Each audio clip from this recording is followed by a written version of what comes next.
Yeah.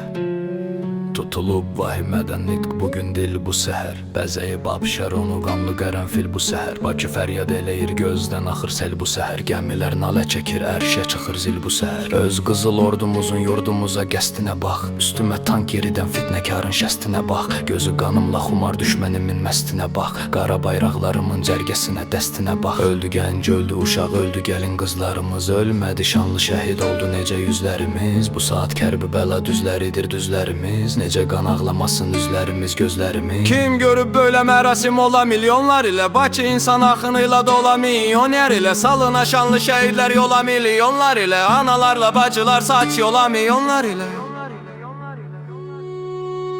Gecəni ateş ilə qırmızıdan eylədilər.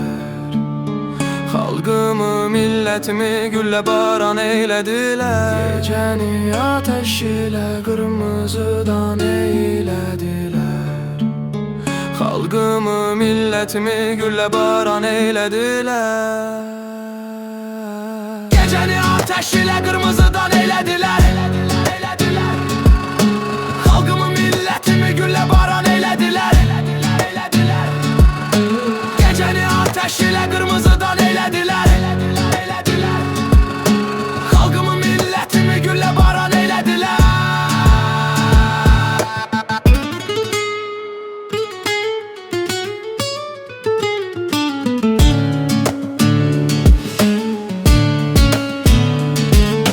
Qəbrin üstündə də heç kukla olar çanta ilə. Ah gəlinli fatası, qırmızı lenta ilə. Bəs Kremlin görəsən fərqi nədir xunta ilə. Açınız tarixi həmindir elə onda elə. Düşdü dildən dilə bu qətl bu matəmgahımız. Çatdı hər ölkəyə bu şəhri bəyani ahımız. Gördü aləm ki aman cəlladımızmış şahımız. Yoxsa da bir şeyimiz vardı fəqət Allahımız. Çox görüb qabil Azərbaycanım işğal qoşunu. Görməyib ancaq hələ böylə cinayət işini. Yazmışıq təqvimə qan ilə bu yanvar qışını.